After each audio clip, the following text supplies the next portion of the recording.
For more than 100 years, the Panama Canal has stood as a symbol of human ingenuity and a cornerstone of global trade. Its story is one of ambition, vision, and the relentless drive to connect distant worlds. This engineering marvel carved a path through the heart of Central America, linking the Atlantic and Pacific Oceans in a way that once seemed impossible. The canal's construction was a feat of determination, overcoming disease, treacherous terrain, and immense logistical challenges. Before its completion in 1914, ships embarking on interoceanic journeys faced the perilous and often deadly voyage around Cape Horn, at the southern tip of South America, a route notorious for its violent storms and unpredictable seas. The opening of the canal revolutionized not just shipping, but the very fabric of global logistics, economics, and geopolitics. It dramatically shortened travel times, solidifying the United States' position as a global power and transforming the world's approach to maritime trade. Shipping costs plummeted, and the world's trade routes were redrawn almost overnight. The canal became a lifeline for commerce, allowing goods to move more efficiently than ever before. Suddenly, products from Asia could reach the US East Coast and Europe in record time, at a fraction of the previous cost. This new accessibility fueled economic growth and changed the way nations did business. The canal quickly became a vital artery for global commerce, pulsing with the movement of goods, people, and ideas. Its impact rippled across continents, shaping economies and societies. For decades, the United States maintained strict control over the canal, viewing it as both a strategic asset and a symbol of American influence. The canal zone was heavily guarded, and its security was a top priority. Even after the historic handover to Panama in 1999, the canal's strategic importance did not diminish. It remained a critical choke point in the global supply chain, watched closely by world powers. The Torrijos-Carter treaties, signed in the late 1970s, ensured that the U.S. could still intervene to defend the canal's neutrality, reflecting its ongoing significance in international affairs.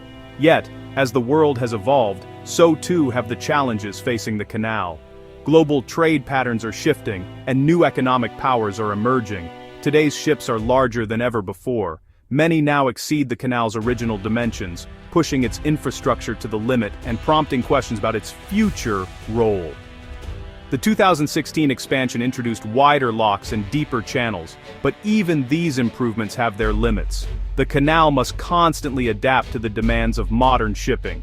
Meanwhile, China, now a dominant force in global trade, views reliance on this US-influenced choke point with growing skepticism, seeking alternatives to secure its economic interests. For China, dependence on the canal is seen as a potential vulnerability, one that could constrain its ambitions on the world stage and limit its ability to shape global commerce. As the world's economic landscape continues to shift, the Panama Canal stands at a crossroads, its legacy secure, but its future more uncertain than ever. The stage is set for a new chapter in global trade dynamics. China plans a new canal through Nicaragua, a project that has captured global attention and stirred significant debate. This ambitious endeavor aims to challenge the Panama Canal's long-standing monopoly on maritime trade routes between the Atlantic and Pacific Oceans. With an estimated cost of $50 billion, the project dwarfs Nicaragua's entire economy, signaling a bold geopolitical move by China to expand its influence in Central America. The idea of a Nicaraguan canal actually predates the Panama Canal, but it was long deemed unfeasible due to engineering and financial challenges. However, China sees opportunity where others saw obstacles, leveraging its vast financial resources and political clout to bring this vision to life. The project aims to reshape global trade and power dynamics. It includes not just the canal, but also deep-water ports, a free trade zone, and an international airport, making it a comprehensive infrastructure overhaul. For Nicaragua, this massive investment promises economic transformation, potentially lifting thousands out of poverty and modernizing the nation's infrastructure. However, it also raises significant concerns about national sovereignty and long-term control over the canal and associated infrastructure. The deal grants a Chinese company sweeping control over the canal and its operations for a century, a move that has sparked both hope and apprehension among Nicaraguans. This has ignited debates about the true cost of such a massive investment, weighing the potential economic benefits against the risks of foreign control and environmental impact. The proposed Nicaragua Canal is a project of unprecedented scale and ambition, one that truly sets it apart from any other infrastructure endeavor in the region. Stretching over 270 kilometers across Nicaragua, the canal would carve a new path between the Atlantic and Pacific Oceans, transforming the country's landscape and its role in global trade.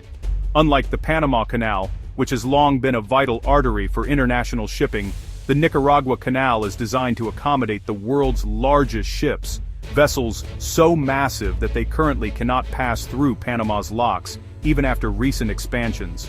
By enabling these ultra-large container ships to travel directly from Asia to the US East Coast, the canal could dramatically alter global shipping logistics.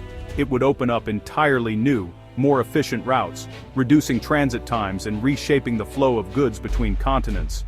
Currently, many of the largest vessels must offload their cargo at West Coast ports like Los Angeles or Long Beach. From there, goods are transported across the continent by rail or truck, adding significant time and cost to supply chains. A Nicaraguan canal would offer a seamless all-water route for these ships, bypassing the need for costly overland transport and potentially lowering shipping costs for businesses and consumers alike.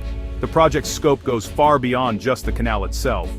It includes the construction of two state-of-the-art deep-water ports, one on the Pacific and one on the Atlantic, capable of handling the largest vessels and the highest volumes of cargo.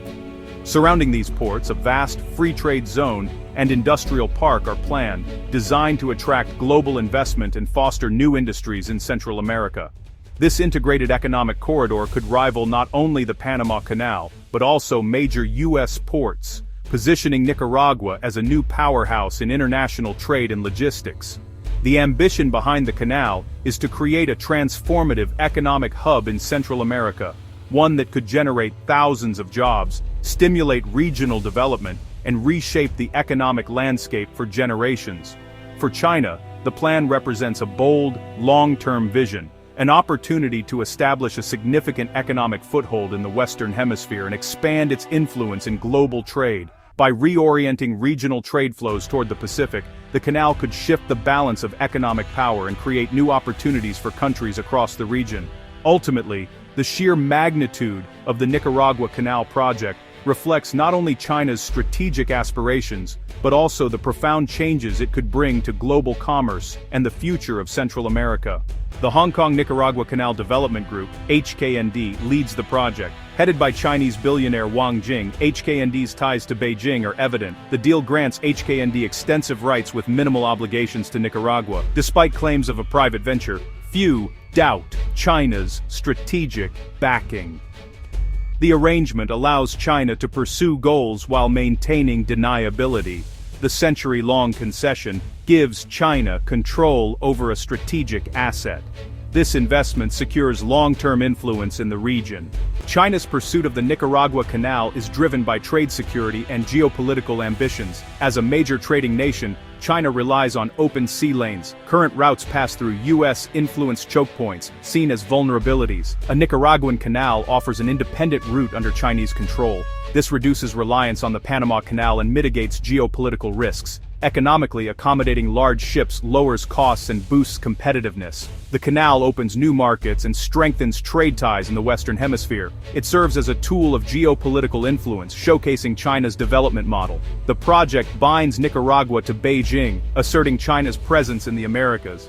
It represents a strategic shift in global power dynamics. The Nicaragua Canal is part of China's Belt and Road Initiative, BRI. The BRI aims to connect continents through infrastructure, placing China at the center. The canal extends the maritime Silk Road into the Western Hemisphere. It facilitates trade between China and Latin America, rich in resources. This deepens Sino-Latin American partnerships, shifting economic orbits. The BRI is a geopolitical project, creating a parallel system to U.S. influence. The canal exemplifies China's strategy of reshaping the world through infrastructure. The Nicaragua Canal could transform global trade patterns. It introduces competition to the Panama Canal, potentially lowering transit fees. Panama faces a formidable rival, capable of handling larger ships. U.S. ports may see a redistribution of economic fortunes. East and Gulf Coast ports could boom while West Coast dominance declines. This shift impacts rail and trucking industries, redrawing North America's logistics map. Geopolitically, the canal challenges U.S. influence in the hemisphere. It forces Washington to navigate complex diplomatic terrain. Central America becomes a new arena for great power competition. The canal raises security concerns for the U.S., altering strategic calculations. The canal project poses environmental and social risks for Nicaragua. It cuts through Lake Nicaragua, a vital freshwater source. Dredging could harm ecosystems and contaminate water supplies. The canal's path displaces thousands, affecting indigenous communities. Protests highlight concerns over transparency and land expropriation. The project's viability is debated amid financial and engineering challenges. Yet, China's strategic interest remains, securing a foothold in Nicaragua. The canal represents a gamble on prosperity versus sovereignty and environmental health. It symbolizes a world where global power is redrawn with infrastructure, not armies.